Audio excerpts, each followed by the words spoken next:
Olá, eu sou Ludmila Bernardes e este é o Santas Luzias, um programa para debater a vida das mulheres de nossa cidade. E nós estamos hoje com Liliane e Alessandra para falar um pouco sobre a Batalha das Mães com crianças com necessidades especiais.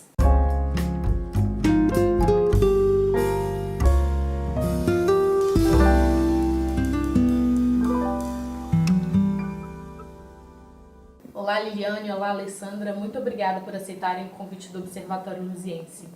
Meninas, contem um pouco então sobre os filhos de vocês, sobre o que eles têm, né? O seu filho, o Gabriel, ele tem 12 anos e tem a síndrome de Asperger, não é isso?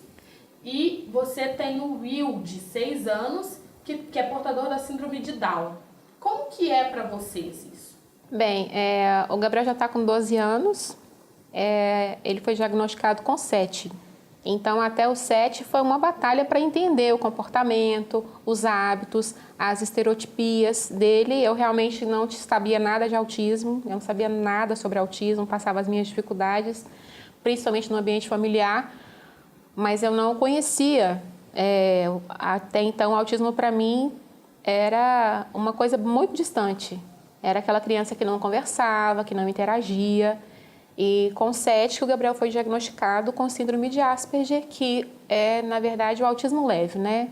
O autismo é dividido em 3 partes, em 3 níveis. O leve, o moderado e o severo. E a criança Asperger é considerada com autismo leve. Olha, o Will, quando nasceu, né, na maternidade, eles não me falaram que ele tinha síndrome de Down. Eu vim descobrir por conta própria. Fiquei bem depressiva no começo, né? Mas depois eu fui aceitando, né? E não gostava muito que as pessoas observassem ele, ficassem me fazendo perguntas, eu não gostava, né? E a aceitação dentro de casa foi boa, sabe? Foi boa, depois a crise depressiva passou. E hoje está tudo tranquilo, graças a Deus. O diagnóstico foi quando ele tinha 2 meses, né? Eu fiz a trissomia do 21 e tudo tranquilo. Como que foi para vocês após o diagnóstico? O que mudou na vida, no interior mesmo? Porque deve ser uma mudança muito grande, né? Em relação ao pensamento, em relação à estrutura familiar. Como que foi para vocês isso? Eu imaginei assim, quando eu peguei o exame da trissomia do 21, pensei, meu Deus, o que eu vou arrumar? O que eu vou fazer agora? Eu trabalho, né? Aí eu pensei assim, eu trabalho. Aí eu fui levando uma coisa de cada vez. O meu maior medo é que ele tivesse alguma cardiopatia, né? O meu maior medo, porque a criança com Down, com cardiopatia, é muito trabalhoso, né? Então, assim, eu achei que ele tivesse cardiopatia. Aí levei no cardio, aí foi constatado que ele não tem cardiopatia.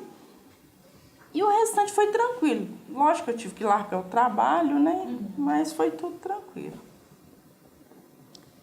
Eu acho que eu passei por uma fase de negação. Eu realmente passei por uma fase de negação. Eu trabalhava, então quando o Gabriel chegou na minha vida, eu já mudei um pouco o meu hábito profissional. Mas depois, quando saiu o diagnóstico de autismo, aliás, foi uma confirmação, né? Porque já tinha, uma médica já tinha interrogado, né? Já tinha deixado meio que em aberto que era autismo, mas eu tive a fase da negação, por diversos motivos. E depois que confirmou o diagnóstico, foi praticamente na mesma época da morte da minha mãe. Então, eu juntei as duas coisas e eu passei por uma fase meio delicada. Até para ajustar, né, a vida profissional, eu saí de onde eu estava trabalhando e fiquei um tempo sem trabalhar por conta de Gabriel. Então, foi uma fase bem delicada. Eu acho que toda mãe que descobre que o filho tem algum problema, ela, por mais forte que seja, igual a Alessandra comentou, que ela entrou em depressão. Sim. Eu acho que toda mãe passa pelo luto, porque a gente sabe que dali para frente vai mudar. Só que essa mudança ainda é um túnel muito escuro, né? Você não sabe o que vai É acontecer. como se fosse a morte de um filho idealizado? É meio duro falar desse jeito, mas na minha opinião isso é muito real. Eu li um livro recentemente de uma mãe de filho autista que ela negava o sobrinho. Ela meio que recusava ficar perto do sobrinho. Então, nos encontros familiares, o sobrinho, ela não conseguia conviver com o sobrinho. Mas depois que ela foi entender, porque o sobrinho é que era o filho que ela queria. E isso para uma mãe, um ambiente familiar, tipo um almoço na casa de vó, tem uma criança, entre aspas, normal. Eu não gosto muito de falar a palavra normal, mas é isso. Tem uma criança normal, com comportamento normal, e tem uma criança com comportamento diferenciado, a mãe sempre recua. Encontros familiares, festas, comemorações, viagens, a gente tem que mudar a nossa programação. Então, eu acho que é duro falar isso, mas é como se morresse aquele filho que você está idealizando perfeitinho na sua cabeça. Para além das crianças de vocês, quem são vocês enquanto mulheres? Eu sou bem caseira, sabe? Sou bem caseira mesmo. Sou a típica de não... Sou aquela que não vai na casa de vizinho. Não vou na casa de ninguém, você tá entendendo? Fico mais na minha. Gosto muito da minha casa, né? E viajo de vez em quando, né? Procuro viajar de vez em quando, né? Quando dá, eu procuro sair. E eu falo que a cadeirinha do Will é a cadeirinha cativa, ele nunca pode ficar. Porque meus meninos falam, sempre tem que ficar para o Will ir. Eu falo, a cadeira do Will, vocês sabem que é a cadeira cativa, não tem como, né? E eu sou bem tranquila, sou muito caseira mesmo, sabe? Sou bem de casa, não gosto assim de... Não sou muito assim de sair para festas, essas coisas. Bem, a sua pergunta foi muito direta, né? Eu acho que eu mudei bastante. Eu sempre fui muito comunicativa, eu sempre trabalhei fora, eu sempre tive muitos amigos em casa com os meus irmãos. Eu sempre fui mais espoleta, mais comunicativa. E depois que chegou o Gabriel, eu mudei muito. Eu me retraí bastante, eu mudei minhas amizades, eu mudei meu relacionamento dentro de casa com os irmãos. E eu acho que a parte mais difícil é você descobrir quem você é depois que nasceu a criança especial. Eu neguei durante muito tempo, até eu estudar mais, ler mais sobre o assunto. E como eu cuido do Gabriel sozinha, eu tenho que ter uma força muito maior e às vezes essa força falta. Então, eu acho que durante muito tempo eu meio que disfarço. Às vezes, eu tô na rua bem, tô maquiada, ou tô de óculos escuro, tô trabalhando, mas lá no fundo eu tô sentida, eu tô meio que sem força. Eu tento buscar força em Deus, principalmente, mas a cada dia eu tento renovar, porque eu cuido do Gabriel sozinha. Então, se eu demonstrar um pouquinho de fraqueza, eu vou atrapalhar no convívio com ele. É aquela coisa da mãe especial, eu já escutei isso várias vezes. A mãe especial é aquela que está sorrindo de dia e chorando de noite. Para vocês, mães, morar em Santa Luzia, quais são as dificuldades que isso implica na vida de vocês? Olha, tem vários aspectos, né? O tratamento são poucos, né? A gente só consegue mesmo através da PAI. Se você buscar via prefeitura, você não consegue uma consulta especializada, né, que aqui não tem, que mande para BH, né? Essa é uma das dificuldades, aqui não tem. Se você buscar via posto, você não consegue um atendimento para uma criança especial. E sem qualquer especialidade. Qualquer especialidade, você não consegue. Você deixa o papel no posto, ele demora 2, 3 anos e olha lá se ainda vai ser marcado. No caso do autismo, aqui em Santa Luzia as crianças são atendidas no CAPS. O CAPS é o Centro de Apoio Psicossocial, que o CAPS infantil fica dentro da Fazenda Boa Esperança. Então, eu acho que a maior dificuldade de morar em Santa Luzia está no tratamento, porque são poucos profissionais. Eu não falo só da rede pública, não, da rede particular também. Não tem profissionais especializados que atendam Particular tem poucos, por convênio também tem poucos, e os profissionais que atendem no CAPS são excelentes profissionais. A estrutura física do CAPS é muito boa, é um espaço grande, só que não tem equipe suficiente. A criança precisa de fonoaudiólogo, de psicólogo, de psiquiatra, de terapeuta ocupacional e com uma frequência um pouco maior. O correto é que a criança, o necessário, né, é que a criança tenha acompanhamento, pelo menos de terapia ocupacional e de psicologia, semanalmente, dependendo do caso. E as consultas são marcadas com um espaçamento de 1 mês e meio, 2 meses. Então, estrutura física, no caso do CAPS, é positivo, é muito bacana o CAPS. Agora, em relação aos agendamentos, eu acho que tem uma falha aí. E aí, quando a gente vai para, como já foi o caso do Gabriel, ele foi encaminhado para Belo Horizonte. Ele recebeu atendimento em Belo Horizonte. E chegou uma época que Belo Horizonte, no caso da FEMIG, respondeu que não atenderia mais crianças de outro município e mandaram o Gabriel de volta para Santa Luzia. Isso é muito legal porque é mais perto de casa, só que a frequência das consultas é que atrapalha. São menores? São menores. Como eu te falei, as consultas são agendadas a cada 1 mês e meio, 2 meses. Então, o que dificulta é isso. Pode até ter uma estrutura física adequada, mas o número de profissionais deixa a desejar. Em relação a um tempo de cuidado para vocês, assim, de parar, de relaxar e de falar, não, agora eu vou cuidar de mim, vou fazer o cabelo, vou ler um livro, vou relaxar mesmo, ouvir uma música. Vocês têm esse tempo para vocês? Tem um momento? Olha, às vezes sim, às vezes não, né? Porque às vezes eu pensava, vou dar uma ajeitada no meu cabelo, aí não tem quem fica com o Will pra mim. Não tem quem fica. Aí eu já deixo aquilo pra depois, né? Como diz o outro, vou jogando pra frente. Até uma hora que não dá mais pra jogar. Bem, você perguntou em relação a tirar um tempo, né? Nossa, é muito difícil tirar um tempo só pra mim. Porque no tempo vago, às vezes eu estou fazendo coisas do Gabriel. E quando eu tiro um tempo para lazer, para relaxar, tem que ser junto com ele. Então eu falo que a minha distração e o que eu faço, o que me dá prazer é o meu trabalho. Não tem aquelas horas, tipo assim, num domingo, de tarde, nossa, eu não vou fazer nada, eu vou ficar com a perna para cima, vendo televisão. É muito difícil. Quase impossível tirar um tempo só para mim. Acompanhar uma série na Netflix, por exemplo, não dá, né? Não, agora se você perguntar sobre desenhos animados, né? Aí eu já sei quase tudo. Sim.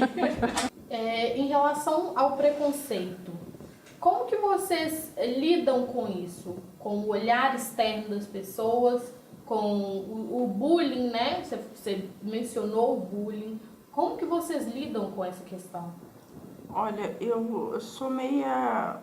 Como que eu digo?